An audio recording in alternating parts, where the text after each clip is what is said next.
E aí galera, hoje eu tô trazendo pra vocês um caso ultra bizarro. O caso da fazenda Hinterkaifeck, onde uma família inteira foi assassinada e até hoje não há sequer uma pista de quem cometeu esse ato. Confere depois da vinheta.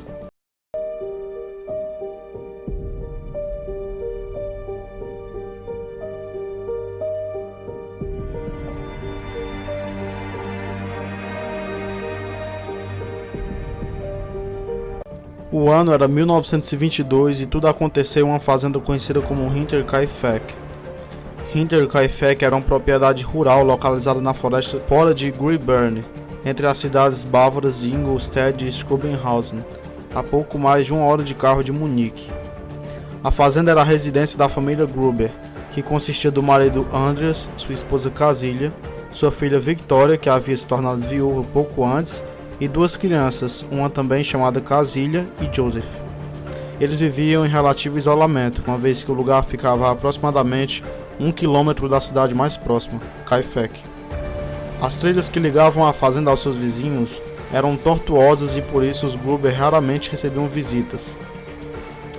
Apesar de viverem distantes, a família Gruber era bastante conhecida na região.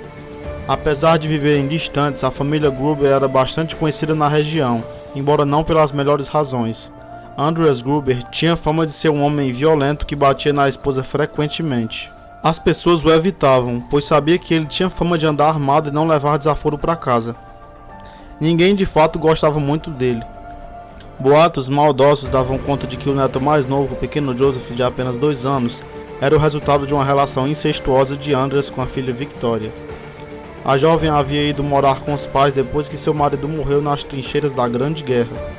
Comentava-se que os ciúmes de Andreas pela sua filha beiravam a obsessão e que ele mantinha a garota sob estrito controle.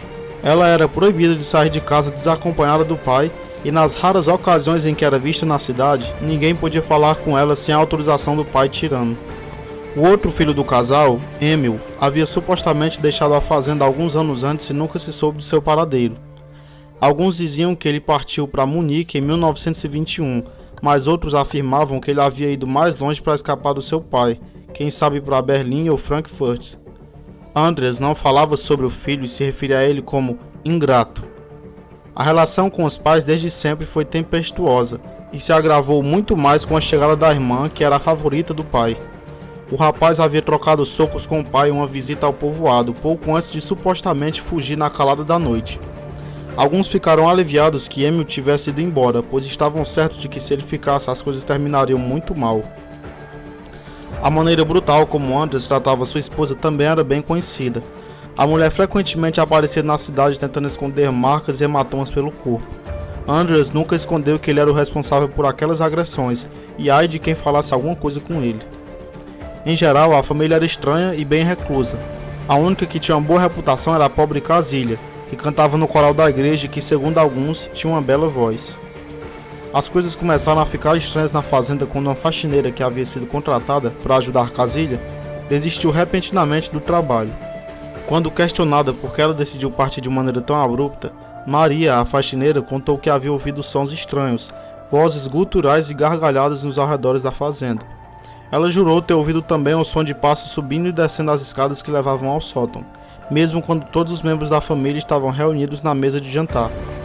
As crianças, segundo a empregada, choravam sem parar e estavam sempre aterrorizadas como se fossem capazes de ver alguma coisa que os adultos eram incapazes de ver.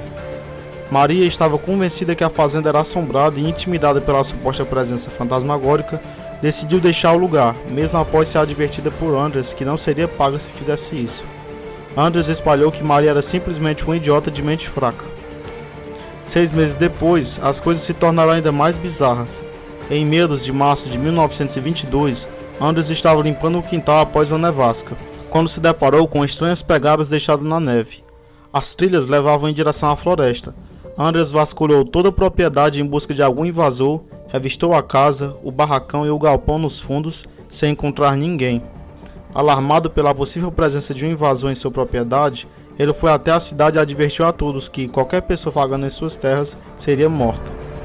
Na mesma noite em que as pegadas surgiram, a família Gruber foi acordada no meio da madrugada por inexplicáveis ruídos vindos do sótão. Lembrando do que a faxineira havia dito sobre os ruídos no sótão, Andreas vasculhou o lugar, mas não encontrou ninguém. Na manhã seguinte, novas pegadas cobriam a parte da frente da propriedade. Essas se afastavam da fazenda em direção à floresta e desapareciam repentinamente. No final de maio, Andreas visitou Kaifek. Ele parecia cansado e mais nervoso do que o normal. Na ocasião, contou que ninguém na fazenda Hinterkaifeck conseguia dormir há mais de uma semana, por conta dos estranhos ruídos ouvidos na madrugada. Ele relatou ainda que marcas semelhantes a arranhões haviam aparecido na porta de madeira de um galpão. Alguns sugeriram que o estranho não era outro senão Emil Gruber, o filho de Andreas, que havia retornado e estava atormentando o velho. Mas Andreas deixou claro que não podia ser Emil, o que alguns interpretaram como sendo uma certeza um tanto preocupante. Em 31 de maio, apesar dos relatos estranhos e dos boatos que circulavam no povoado, uma nova faxineira chamada Franziska Bormann foi contratada para ajudar na fazenda. Mas o primeiro dia de trabalho da mulher também seria o último. No fim da tarde, ela apareceu no vilarejo dizendo que de modo algum passaria a noite naquele lugar amaldiçoado. Quando questionada, Franziska contou que enquanto estava lavando roupa sozinha no quintal, viu a figura fantasmagórica de um rapaz correr em direção à floresta. Aterrorizada pela experiência, ela deixou a fazenda enquanto ainda havia luz do sol. Franziska seria lembrada como a última pessoa a ver os Gruber com vida. Em 4 de abril de 1922, as pessoas no vilarejo demonstravam preocupação com os membros da família Gruber, sobretudo com Casilha e as crianças. A última notícia da fazenda havia sido trazida por Franziska e desde então ninguém havia ido até o lugar. O domingo havia passado sem que os Gruber aparecessem na igreja para a missa semanal, o que era estranho. Alguns cidadãos resolveram então visitar a fazenda Hinterkaifeck para verificar o que estava acontecendo. Ao atingir a cerca que delimitava a propriedade, o grupo começou a chamar os moradores, mas não obteve resposta. Mais do que isso, não havia sinal da família e sobre a fazenda pesava uma inquietante atmosfera de silêncio e apreensão. Apesar das promessas de Andreas de receber invasores à bala, o grupo decidiu adentrar a fazenda. Perceberam que havia muitas pegadas deixadas na neve que se dirigiam para o galpão e ao abrir a porta se depararam com uma cena aterradora. Os corpos dos Gruber estavam empilhados uns sobre os outros e cobertos com palha. Eram 4 cadáveres: Andreas, sua esposa Casilha, sua filha Victoria e a neta mais velha, Casilha. O fedor de sangue coagulado era quase insuportável, lembrando um matadouro. O grupo, após verificar que o pequeno Joseph não estava entre os mortos, procedeu em busca desesperada pela fazenda. Eles enfim encontraram o menino no quarto, morto. Toda a família Gruber havia sido massacrada a sangue frio. O grupo imediatamente chamou a polícia e em poucas horas investigadores do departamento de polícia de Munique chegaram à cena do crime. A autópsia preliminar mostrou que todas as vítimas haviam sido mortas com golpes na cabeça desferidos por uma ferramenta pesada. O corpo de Victoria também mostrava sinais de estrangulamento, mas não foi possível determinar se essa foi a causa de sua morte. O assassino aparentemente era alguém muito familiarizado com o manejo de ferramentas pesadas, já que todos os corpos apresentavam o mesmo tipo de ferimento, um golpe perfurante no crânio.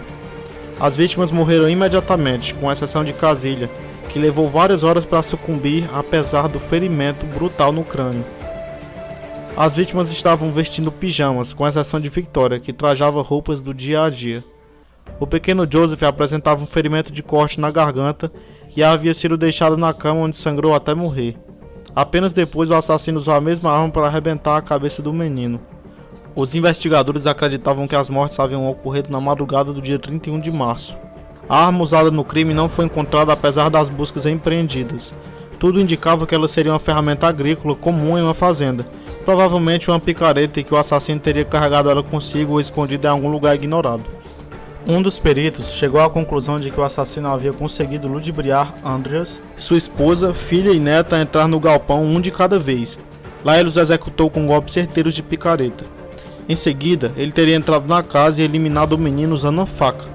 Eles concluíram no inquérito que Victoria e Casilha foram os primeiros a serem mortos e que o sumiço deles teria motivado Andreas e a esposa a ir até o galpão.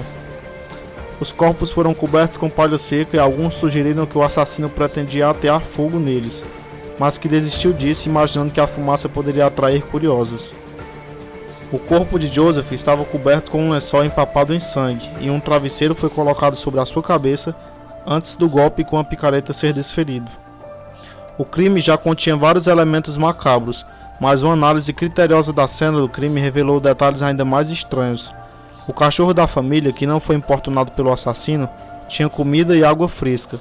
Os animais da fazenda, vacas e porcos, também haviam sido devidamente alimentados. Essas evidências sugerem que o assassino poderia ter passado alguns dias na fazenda, mesmo depois de executar brutalmente suas vítimas. Além disso, tufos de cabelo de cada vítima foram cortados por razões desconhecidas. Os longos cabelos de Kazilian foram cuidadosamente aparados, bem como o bigode de Andreas. O que teria levado o assassino a fazer tal coisa? A polícia continuou buscando algum motivo, mas tudo o que descobriu conduzia a novas questões difíceis de serem respondidas. No início, acreditava-se que a motivação para o massacre fosse o roubo. Os quartos estavam revirados, como se alguém tivesse vasculhado cada aposento em busca de dinheiro. Os Gruber tinham um padrão de vida confortável e não era raro encontrar delinquentes no interior da Alemanha naquela época. A guerra havia terminado poucos anos antes e muitos perderam tudo no conflito. A descoberta de uma caixa contendo joias e moedas de ouro no quarto de Andreas fez com que a polícia começasse a pensar em outra motivação para o crime. O assassino, afinal de contas, havia estado no aposento e seria impossível não ter visto a caixa contendo os itens de valor.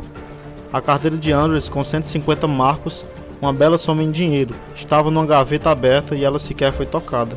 Os policiais começaram a desconfiar que os crimes podiam ter uma motivação passional. As suspeitas recaíram sobre um veterano de guerra chamado Loris Schrittenbauer, que supostamente havia visitado a fazenda semanas antes e desde então estava vivendo em Munique. Ele teria manifestado interesse em Victoria, mas este não foi correspondido. Lawrence afirmava ser um colega do marido de Victoria e dizia ter estado com ele no momento de sua morte nas trincheiras, ocasião em que prometeu cuidar de sua esposa e filhos. Schrittenbauer teria ficado furioso com a recusa da viúva e isso teria alimentado seu ódio por ela e o restante da família. O pouco que se sabia a respeito de Lawrence dava conta de que ele tinha um gênio difícil e que era naturalmente violento. Alguns de seus colegas e oficiais o consideravam mentalmente instável. Schrittenbauer chegou a ser preso, mas conseguiu providenciar um álibi que o isentou da culpa pelos assassinatos. Ele estaria na companhia de um casal de amigos na noite fatídica e teria sido visto em um bar por várias testemunhas que o reconheceram posteriormente. Com o principal suspeito inocentado, a polícia se viu mais uma vez sem pistas. A essa altura, muitos já mencionavam os acontecimentos como sendo sobrenaturais e as assombrações vistas meses antes dos horríveis crimes. As estranhas pegadas na neve chamaram a atenção dos detetives, mas ninguém foi capaz de precisar se elas estavam lá antes dos corpos terem sido descobertos ou se elas foram produzidas pelo próprio grupo que visitou a fazenda no dia 4 de abril. Alguns afirmavam que o massacre havia sido promovido por espíritos ou assombrações vingativas que repudiavam o estilo de vida dos Gruber. 2 meses depois das mortes, a polícia alemã continuava sem um rumo. Os investigadores decidiram então vasculhar a floresta e os arredores da fazenda uma vez mais, e dessa vez encontraram uma pista. Próximo a um descampado, a cerca de 2 km da fazenda, eles localizaram uma picareta suja de sangue com fios de cabelo humano, mais tarde identificados como pertencentes aos membros da família Gruber. A ferramenta sem dúvida era a arma do crime. Ela havia sido embrulhada em um lençol idêntico ao encontrado no quarto do pequeno Joseph e enterrado na lama. A polícia de Munique continuou investigando os crimes da fazenda Hinterkaifeck ao longo da década de 1920, mas o responsável pelo terrível massacre jamais foi descoberto. Mais de 100 suspeitos, a maioria desses delinquentes, foram interrogados e liberados. Ninguém jamais foi processado ou julgado por esse crime. As razões para os atrozes assassinatos permanecem desconhecidas, e o crime, um dos mais famosos da história da Alemanha no período entre as guerras, continua ainda sem solução. Mas esse não é o fim da história. Muitas pessoas acreditam que a solução para o caso da fazenda Hinterkaifeck reside no exame das pistas sob um ponto de vista sobrenatural. Esses apontam para uma vingança além túmulo, conduzida por ninguém menos do que Emil Gruber, o filho desaparecido de Andreas de Kazilian. Na época em que Emil desapareceu, no final de 1921, muitos afirmaram que o rapaz não teria coragem de deixar a fazenda de seu pai e que este preferia matá-lo ao permitir escapar do seu controle. Emil era descrito como um rapaz corpulento que mal havia completado os 17 anos, mas os músculos haviam sido trabalhados pelo campo. Era um rapaz quieto, que não havia concluído os estudos e que se dedicava exclusivamente ao trabalho na fazenda. Suas brigas com o pai eram famosas e todos que haviam testemunhado esses tristes episódios afirmavam que o ódio entre os dois era quase palpável. Algumas fofocas davam conta de que Emil teria uma relação não natural com a irmã e que o ciúme do pai foi determinante para que a menina casasse com o primeiro pretendente que surgiu, um soldado. Quando Victoria retornou à fazenda como viúva, muitos comentaram o fato dela ter engravidado novamente, mas embora houvesse especulação a respeito da identidade do pai, ninguém foi capaz de determinar se Joseph era um filho ilegítimo de Andreas, de Emil ou de uma terceira pessoa desconhecida. Seja como for, o retorno de Victoria ao convívio da família foi devastador para o seu irmão. Logo depois disso, os desentendimentos se tornaram frequentes e resultaram em sua fuga. Muitos habitantes de Kaifek desconfiavam que a fuga de Emil não passava de uma farsa. Para eles, Andreas havia matado o próprio filho, talvez após uma discussão mais áspera. Com o intuito de tapear as autoridades e manter as aparências, ele simplesmente teria enterrado o corpo em uma cova rasa na floresta e inventado a fuga. Talvez por saber do paradeiro final de Emil, Andreas afirmasse categoricamente que não poderia ser o seu filho, o misterioso invasor que visitou repetidamente a fazenda e deixou os rastros na neve. Estudiosos da parapsicologia acreditam que assombrações e espectros podem retornar ao mundo dos vivos, sobretudo quando têm contas a acertar com aqueles que os mataram. Em casos de profundo ódio, esses espíritos se erguem para extrair algo de seus algozes. O folclore chama esses espíritos de Revenants. Seria Emil o fantasma responsável pelos ruídos inexplicáveis na fazenda? Seria ele a presença fantasmagórica vista por Francisca na fazenda? Será que o rapaz teria se erguido de uma cova rasa para executar todos aqueles que ele culpava pela sua morte? É um fato conhecido que a polícia de Munique buscou o paradeiro de Emil ao longo de toda a investigação, mas não logrou qualquer êxito de localizar o rapaz. Para todos os efeitos, ele simplesmente desapareceu sem deixar nenhum vestígio em 1921. É razoável assumir que se ele estivesse vivo na época em que a família foi assassinada, seria virtualmente impossível não tomar conhecimento do caso, já que esse foi amplamente divulgado em toda a Alemanha. A polícia chegou a publicar em jornais notas em que procurava Emil, mas ninguém jamais respondeu a elas. Para todos os efeitos, ele desapareceu. Em 1965, um parapsicólogo alemão chamado Friedrich Höfner publicou um controverso artigo no qual dava uma solução atípica para o caso da fazenda Hinterkaifeck. Segundo ele, Emil havia sido morto em novembro de 1921 por seu pai Andreas e enterrado na floresta nos arredores de Grübern. Nos meses seguintes, o ódio mortal e o ressentimento que ele nutria pela família teriam feito com que ele retornasse do túmulo em busca de vingança, como um espírito em busca de justiça. Höfner ia ainda mais longe em sua explicação. Ele afirmava que em 1947, pouco depois do fim da Segunda Guerra, uma ossada humana foi encontrada próximo ao descampado, onde a picareta usada para massacrar a família tinha sido achada. Os ossos bastante antigos foram removidos da cova onde descansavam e enterrados numa cova sem nome. Segundo o parapsicólogo, os ossos pertenciam a Emil. O enigma da fazenda continua desafiando os caçadores de mistério e hoje ele não está mais próximo de ser resolvido do que em 1922. A polícia de Munique reabriu o caso em duas ocasiões, em 1986 e em 2007, mas em ambas as tentativas de elucidar o caso não houve qualquer progresso.